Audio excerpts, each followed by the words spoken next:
जय हिंद बच्चों मैं अजय कुमार वाराणसी उत्तर प्रदेश से आपके अपने चैनल नव शिक्षण पे स्वागत करता हूँ। बच्चों ये बुक है आपके सामने जो दिख रही है वो श्रेष्ठा की है और साथ ही साथ प्रधानमंत्री यशस्वी योजना की तैयारी के लिए इंडिया में पहली बार ये बुक बनाई गई है, क्योंकि अभी तक किसी भी पब्लिशर द्वारा ये बुक पब्लिश नहीं की गई है, जो कि आपको काफ़ी मदद करने वाली है। तो देखिए प्रिंट बुक आज हो जाएगी, ठीक है। और साथ ही साथ जो बच्चे लेना चाहते हैं उनके लिए ऑनलाइन लिंक कम से कम 3 से 4 दिन लगेगा बच्चों ऑनलाइन लिंक प्रोवाइड करने में।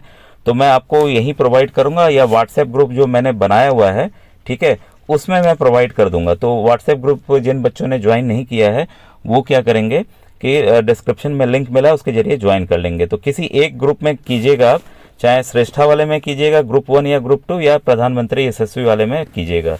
कई बच्चे की क्वेरी थी कि सर प्रधानमंत्री यशस्वी का फॉर्म, बच्चों मैं कई वीडियोस में बताता हूं कि लास्ट ईयर जो है जून जुलाई के आसपास आया था फॉर्म, ठीक है। तो उसी समय आने की उम्मीद है। श्रेष्ठा का देखिए थोड़ा सा लेट हुआ लेकिन आया जरूर, ठीक है।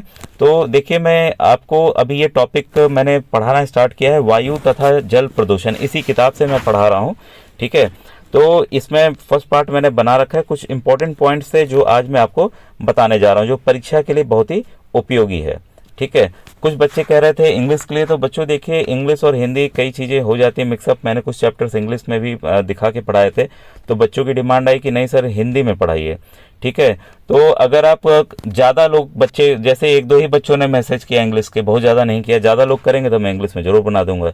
दूसरी बात बच्चों देखिए मेहनत करके जब वीडियोस बनाए जाते हैं मैं आपसे प्रश्न पूछता हूं, अगर आप देखेंगे नहीं तो वीडियो बनाने का कोई लाभ मेरा नहीं होगा। और उत्तर भी मात्र 3 से 4 लोगों ने दिया जो मैंने पिछले वीडियो में पूछा था।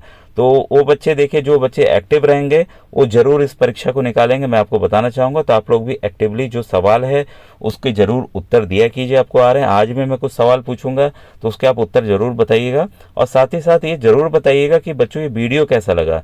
यूट्यूब पे कोई भी बच्चों इस समय श्रेष्ठा या यशस्वी के लिए कोई नहीं पढ़ा रहा है, ठीक है। तो आप बच्चों इसका लाभ उठाइए और ज़्यादा से ज़्यादा जम के तैयारी कीजिए। और साथ ही साथ देखिए आपको मैंने इसका सिलेबस बताया हुआ है, तो जो बच्चे सिलेबस नहीं देखे हैं वो प्लेलिस्ट में चले जाएंगे श्रेष्ठा के, उसका और प्रधानमंत्री यशस्वी का भी मैंने सिलेबस दिखाया हुआ है, तो आप उसमें चले जाएंगे और उसको देख लेंगे। और सेंटर्स मैंने ऑलरेडी बताए हुए हैं, तो लगभग प्रधानमंत्री और दोनों के सेंटर्स वही होते हैं, ठीक है, जहां आपकी परीक्षा होगी। तो इसमें देखिए बच्चों पहला मैं आपको टॉपिक बता चाह रहा हूँ। यहाँ देखिए प्रदूषक यानी कि पॉल्यूटेंट दिए हुए हैं और दुष्प्रभाव यानी कि उसके इफेक्ट्स क्या दिए हुए हैं। कार्बन मोनोऑक्साइड, देखिए जब भी आप केमिकल्स फॉर्म पढ़िए उसके केमिकल फॉर्मूला को जरूर याद रखिए। CO को कार्बन मोनोऑक्साइड कहते हैं। तो इससे क्या होता है, श्वास संबंधी रोग होते हैं। कई बार देखिए ऐसे भी सवाल आते हैं कि एक बंद कमरा है और बंद कमरे में हमने क्या किया, अंगीठी जला के छोड़ दिया। और अखबारों में भी आप पढ़ते हैं तो सुबह लोग मरे हुए पाए जाते हैं, क्योंकि ठंड की वजह से लोग क्या करते हैं कि भाई गर्म रहेगा अंदर तो कमरे बंद कर देते हैं, अंगीठी जलाए। उससे धुएं से क्या निकलता है, जब कोई चीज़ पूरी तरह से जलता नहीं है तो कार्बन मोनोऑक्साइड बच्चों प्रोड्यूस होता है, ठीक है। गाड़ियों में भी होता है इसी तरह से, इसी तरह जो कोयले को जब हम जलाते हैं तब भी होता है। तो उसमें क्या होता है कि ये हमारे ब्लड में मिलकर CO2 को रिप्लेस करके खुद ही मिल जाता है, ऑक्सीजन को भी नहीं जाने देता। इस वजह से क्या होता है, ऑक्सीजन की कमी से लोग सोए मर जाते हैं। तो ये इसका रीज़न रहता है, ठीक है। और बच्चों आप वीडियो में जरूर लिखा कीजिए जो मैं समझा रहा हूँ आपको समझ में आ रहा है कि नहीं आ रहा है। ओके लिखिए, हाँ सर अच्छा लग रहा है, कुछ तो लिखिए, तो मुझे भी मोटिवेशन मिलेगा कि नहीं भाई जो मैं वीडियो बना रहा हूँ सही बना रहा हूँ। फिर ये देखिए नाइट्रोजन ऑक्साइड, देखिए नाइट्रोजन ऑक्साइड कई तरह के हैं, NO है, NO2 है, N2O है, कई तरह के हैं, ठीक है। तो इसमें ये जो है केंद्रीय तंत्र संबंधी समस्या है, मतलब कि सेंट्रल नर्वस सिस्टम, ठीक है, उसको ये इफेक्ट करता है। धूल कण भाई आप लोग सब जानते हैं, डस्ट पार्टिकल्स होता है, ये यकृत और वृक्क को क्षति पहुंचाता है, यानी कि लीवर और हमारी किडनी को नुकसान पहुंचाता है। सीसा यानी कि लेड, इसका सिंबल Pb होता है, ये बच्चों कैंसर कॉज करता है। तो कई बार आता है ये सवाल आता है कि कौन सा मेटल कैंसर कॉज करता है, या ये इसमें से कौन से धातु जो हैं या जो एलिमेंट्स हैं वो कॉज करते हैं, इस तरह से कैसे प्रश्न आ सकता है। तो उसमें सीसा आप याद रखिएगा, ठीक है। अब देखिए वायु प्रदूषक में जो है प्रभावित अंग क्या क्या होंगे। एस्बेस्टस धूल, तो एस्बेस्टस होता है, आप जानते हैं एस्बेस्टस जो व्हाइट कलर का छाया रहता है घरों पे, उससे फेफड़े संबंधी रोग हो जाते हैं। सीसा जो है फिर से ये भी मस्तिष्क यानी कि हमारे मेंटल सिस्टम को इफेक्ट करता है। ये देखिए वायु प्रदूषक के रूप में जब हवा में रहेगा सीसा तो ये करेगा, ठीक है। अब जब यही सीसा जो है किसी और सोर्स से मिलेगा तब वो हमारे कैंसर करेगा कॉज, ठीक है। पारा यानी कि मरकरी, पारा यानी कि मरकरी होता है, Hg फॉर्मूला है अगर मरकरी कहेंगे, ठीक है। तो इसको नोट कर लीजिएगा। इंग्लिश भी बच्चों इसलिए पढ़ना है, आगे चल के आपको कुछ भी डॉक्टर इंजीनियर कुछ भी बनना है तो वहाँ किताबें इंग्लिश में ही हैं, तो कुछ चीज़ें आप इंग्लिश में अभी से करते चलिए, क्योंकि एकाएक आप इंग्लिश सीख नहीं सकते हैं। तो ये उधर हमारे यानी कि पेट को असर पहुँचाता है। कार्बन मोनोऑक्साइड रक्त वाहिकाएँ, ठीक है। और जल प्रदूषक में क्या है, पारा युक्त जल, मरकरी युक्त जल अगर मिला है तो मिनीमाटा रोग होता है। तो ये देखिए मिनीमाटा रोग सबसे पहले जापान में पाया गया था, तो वहीं से वर्ड लिया गया है। तो कई बार आता है किस शहर से हुआ था या किस देश से हुआ था, तो आप याद रखिएगा जापान। मानसिक असंतुलन हो जाता है और दृष्टि का धुंधलापन हो जाता है अगर हम पारा युक्त जल पीते हैं, ठीक है। अब देखिए जिंक किसको इफेक्ट करता है, जिंक हमारे किडनीज को इफेक्ट करता है, ठीक है। वृक्क को कैडमियम जो है, कैडमियम से इटाई रोग होता है, ठीक है। तो इटाई रोग जो होता है वो कैडमियम से होता है, फ्लोराइड से नॉक नहीं होता है, ठीक है। धुएं में आंखों को प्रभावित करने वाला उत्तेज्य प्रदूषक पेरोक्सी एसिटाइल नाइट्रेट, ठीक है। तो इसको याद कर लीजिएगा क्योंकि फॉर्मूला हमें बहुत ज़्यादा ये थोड़ा लंबा फॉर्मूला होगा, ये आपके कोर्स से बाहर जा रहा है। प्रकाश रसायनी ध्रुव कोहरे के बनने के समय उत्पन्न होने वाली गैस, तो ये इंपॉर्टेंट है बच्चों, ये है आपका नाइट्रोजन ऑक्साइड, ठीक है। फिर है अधूरे प्रज्वलन के कारण मोटर कार एवं सिगरेट से निकलने वाला रंगहीन गैस, ये आपका कार्बन मोनोऑक्साइड। अभी जस्ट मैंने बोला कि जहाँ अधूरा जलता है तो वहाँ CO फॉर्म होता है। और फ्लाई ऐश प्रदूषण होता है, ये ताप विद्युत संयंत्र हैं जितने भी कोयले वाले जो हैं बच्चों, थर्मल पावर प्लांट उसको कहते हैं, कोयले के जरिए ही वहाँ बिजली पैदा की जाती है, तो वहाँ फ्लाई ऐश प्रोड्यूस होता है जो महीन कण होते हैं। अब इससे तो देखिए इसको करने के लिए वहाँ पे सिस्टम अब लग गए हैं जो कि इसको रोक देते हैं और साथ में फ्लाई ऐश का इस्तेमाल आ सकता है। तो इसको याद रखिएगा, इसका ईंट बनाने में काम आ रहा है, तो इससे ईंट बन रही है, मकान बन रहे हैं इससे। तो इसे ही हमें चेंज करना है अपने दुनिया को इसी तरह से।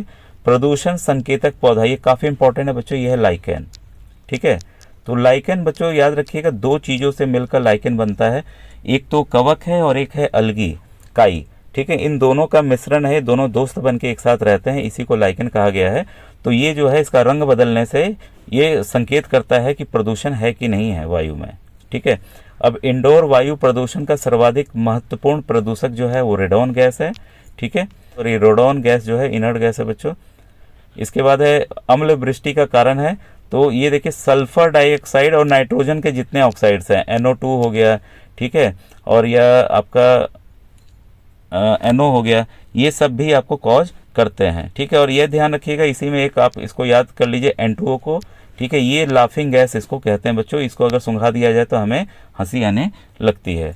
फिर भूमिगत जल को दूषित करने वाला अजैविक प्रदूषक, अजैविक, ठीक है ना, जो जैविक ना हो वो है आर्सेनिक, ठीक है, आर्सेनिक है। इससे क्या हो रहा है बच्चों, पानी में हर एक जगह ये पाया जा रहा है, जिससे कि कैंसर बहुत ज़्यादा कॉज हो रहा है, ठीक है।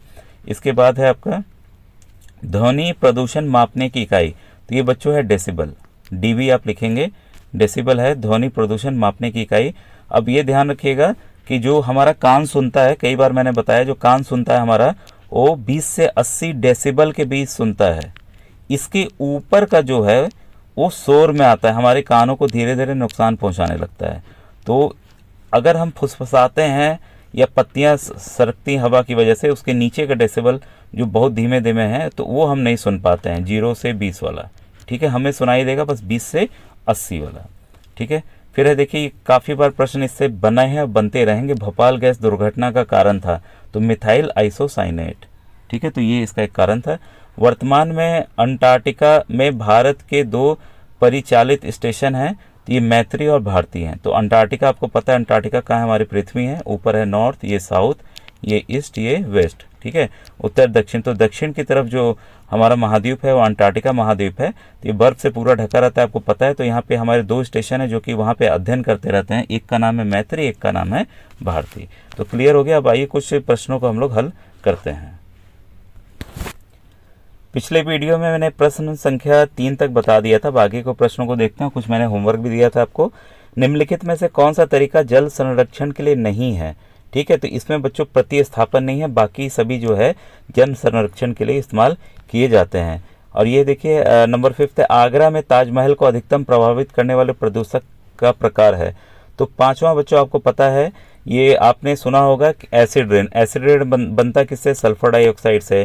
नाइट्रोजन के अन्य ऑक्साइड से भी मिलता है, लेकिन हम Na2 आपके लेवल से Na2 को ही लेंगे, ठीक है। ऑक्साइड्स बहुत हैं जो बाद में मिलके इनडायरेक्टली इफेक्ट करते हैं और ये आपके एसिड रेन बनाते हैं। एसिड रेन में बनता क्या है? ये जब देखिए दोनों गैस पानी से मिलते हैं तो ध्यान रखिएगा H2SO4 यानी कि सल्फ्यूरिक एसिड बनता है, और ये जब नाइट्रोजन डाइऑक्साइड पानी से मिलता है तो नाइट्रिक एसिड HNO3 बनता है। तो ये दोनों के दोनों अम्ल हैं, काफ़ी घातक अम्ल हैं, ठीक है। तो अगर हमारे शरीर पर भी पड़ जाए तो हमें नुकसान पहुंचा देंगे। तो इससे क्या हो रहा है? ये मार्बल पे हो रहा है। मार्बल क्या क्या है? कैल्शियम कार्बोनेट है बच्चों, जो मार्बल पत्थर से ही बना है ना, तो ये एसिड इसके साथ रिएक्ट करके उसके रंग को पीला करते जा रहा है सफ़ेद से, ठीक है। तो ये इसका प्रमुख कारण क्या है भाई? अगर वायु में ये नहीं रहते तो गैस एसिड रेन बनता कहाँ से है? तो प्रमुख कारण क्या है? वायु प्रदूषण है। तो मुझे उम्मीद है ये आपको एकदम अच्छे से समझ में आ गया होगा, ठीक है। नंबर 6 है पेट्रोल और डीजल जैसे ईंधनों का अपूर्ण दहन होता है, ठीक है। तो अगर उनका पूरी तरह से जले ना तो क्या बनेगा? इसका आप आंसर मुझे बताएंगे, ये मैंने ऑलरेडी आपको बताया हुआ है। तो आप 6 नंबर का आंसर लिख दीजिएगा, 6 करके डैश लिखिएगा, ABCD जो भी आंसर होगा आप लिख के मुझे बताइएगा कि क्या आंसर होगा। तब मुझे लगेगा कि हाँ आपने पूरा वीडियो देखा है। और जितने बच्चे आंसर करेंगे तो उस हिसाब से लगेगा। अगर आप ज़्यादा लोग नहीं देखेंगे, मतलब नहीं लिखेंगे, तो मैं फिर वीडियो नहीं बनाने वाला हूँ। जिसकी आवश्यकता होगी फिर उसको मैं बनाऊँगा वीडियो। संगमरमर के संक्षारण का कारण है, अभी जस्ट मैंने बताया है इस उत्तर को। इस उत्तर का भी आप आंसर बताएंगे कि क्या है? धुएं के कण है, CFC है, कोहरा है कि अम्ल वर्षा है? इसका भी आप 6, 7 दोनों बताएंगे। जो आसान है बच्चों मैं आपको दे रहा हूँ, ठीक है। अब देखिए, पेयजल वह जल होता है, 8वें वह जल होता है पीने योग्य पानी नदी से प्राप्त होता है, झील से प्राप्त होता है, शुद्ध और पीने योग्य है या केवल कपड़े धोने के काम आता है? तो ये बच्चों इसका आंसर है C। आपको पता चला, ये इजी था काफ़ी। अब क्वेश्चन नंबर 9 है निम्नलिखित में से कौन सा प्रक्रम आपको हर प्रकार की अशुद्धियों से मुक्त जल देगा? तो इसमें बच्चों इसका आंसर मैं बता देता हूँ, इसका आंसर है आपका आसवन, ठीक है। अब एक और है, ये क्वेश्चन नंबर 10, एक तालाब में स्वच्छ जल है, निम्नलिखित में से कौन सी गतिविधि जल को सबसे कम प्रदूषित करेगी? ठीक है, तो इसमें देखिए कपड़े धोने से दिक्कत होगी, जानवरों के नहाने से पानी गंदा होगा, मोटर को धोएंगे होगा, तालाब में तैरने से कोई दिक्कत नहीं होगा, ठीक है। तो आपको देखिए जब भी आप आंसर कीजिएगा एग्जाम में भी सिंपल ही रहते हैं लेकिन कंफ्यूज करेंगे कई कोई उसमें ऑप्शंस, तो आपको उसको ध्यान से देखना है, ठीक है। अब आइए कुछ प्रश्नों को और बताऊं मैं आपको। कथनों पे विचार कीजिए। हाँ, ये लंबा प्रश्न है, इस तरह के श्रेष्ठा और यशस्वी में आए हुए हैं, मैंने ओरिजिनल पेपर दिखाया हुआ, आप उसको देख सकते हैं, ठीक है। अब इसमें जो है कौन सा कथन असत्य है पूछ रहा है, तो चारों कथन को हमें ध्यान से पढ़ना होगा। मैं पढ़ने जा रहा हूँ। ओजोन परत सूर्य से आने वाली हानिकारक पराबैंगनी किरणों से बचाव करती है। देखिए मैंने पहले ही पढ़ा हुआ है, तो भाई ये तो सत्य है, इसमें कोई दिक्कत नहीं है। दूसरा है धुएं में नाइट्रोजन के ऑक्साइड अन्य वायु प्रदूषकों तथा कोहरे से मिलकर धूम कोहरा बनाते हैं, एकदम सही है, अभी मैंने ऊपर आपको बताया है। पेट्रोलियम परिष्करणशालाएं जो अच्छे रिफाइनरीज होती हैं सल्फर डाइऑक्साइड तथा नाइट्रोजन डाइऑक्साइड जैसे गैसीय प्रदूषकों के प्रमुख स्रोत हैं। ये देखिए बताया नहीं है लेकिन ये सही है, ठीक है, ये स्रोत हैं, क्योंकि जब हम क्रूड को जो कच्चा तेल होता है उसको रिफाइनरी में डालते हैं तो ये गैसेज उसमें बच्चों प्रोड्यूस होती हैं। फिर है चौथा है पेट्रोल तथा डीजल ईंधनों के अपूर्ण दहन से कार्बन डाइऑक्साइड उत्पन्न होता है। देखिए यही अगर हमने ध्यान दिया है, कई बच्चे सोचे अरे हाँ कार्बन तो है, वही वाला तो है, ये भी सही है, लग रहा है ये गलत है क्योंकि आपने पढ़ा ही नहीं इस चीज़ को, ठीक है। लेकिन ये देखिए साफ साफ हमें पता है कि अगर अपूर्ण दहन होता है तो कौन सी गैस बनती है, CO बनती है। तो इसमें कौन सा ऑप्शन हुआ, ऑप्शन डी। इसीलिए देखिए आपको बताना चाहूँगा इस तरह के ही प्रश्न PM यशस्वी और श्रेष्ठा में आ रहे हैं, और ये चीज़ें एकदम कॉन्सेप्ट आपका क्लियर होना चाहिए कि हमें मतलब एकदम क्लियर रहे कि हाँ यही आंसर होगा। अब देखिए ऑप्शन नंबर 15 भी बता दूँ, ये थोड़ा सा इंपॉर्टेंट क्वेश्चन लग रहा है। वैश्विक ऊष्मन में योगदान देने वाली गैस है, मैंने देखिए पहले ही बताया हुआ है, कार्बन डाइऑक्साइड करता है, मीथेन का पहले मैंने बताया हुआ है, हाँ मीथेन करता है, नाइट्रस ऑक्साइड ये करता है, जल वाष्प ये भी करता है। तो ये क्या होगा इसका आंसर, उपयुक्त सभी। तो इस तरह से बच्चों देखिए ये सवाल करने थे, ये कथन वाला कारण वाला थोड़ा सा मैं बता दूं आपको, ठीक है। एक दो प्रश्न, प्रश्न नंबर 1 है इसमें, ये मैंने आपको होमवर्क में दिया भी था, शायद इसका उत्तर बता दिया है। तो इसमें जो है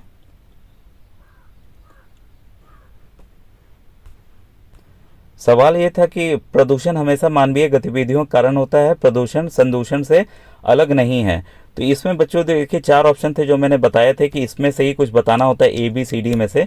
तो ये जो इसका आंसर जो है 1 का जो है वो बच्चों डी है। कथन व कारण दोनों असत्य हैं। इसके पीछे देखिए क्या है, प्रदूषण को हम हवा, पानी और जमीन की भौतिक, रासायनिक और जैविक विशेषताओं में एक अवांछित परिवर्तन के रूप में परिभाषित किया जा सकता है। ठीक है, ये इसका कारण है। ठीक है, अब आइए दूसरे वाले को देखें। दूसरा है स्मोग धुएं और कोहरे से बनता है, स्मोग अपारदर्शी कोहरा है। तो इसका ऑप्शन बच्चों जो है वो आपका बी वाला है। यहाँ कथन और कारण दोनों सत्य हैं और कारण कथन की सही व्याख्या नहीं कर रहा। जब सही व्याख्या करे तब ऑप्शन नंबर ए रहेगा। ठीक है, तो इसमें क्या है, स्मोक एक गहरा या अपारदर्शी कोहरा है जो धूल और धुएं के कणों से बनता है। अब देखिए बाकी में प्रश्न आपको मैं दिखा दे रहा हूँ। ठीक है, और आप मुझे इसके उत्तर बताइएगा, कारण बताइएगा ऐसा कारण क्यों है। ठीक है बच्चों, आज का वीडियो कैसा लगा जरूर बताइएगा। Thank you.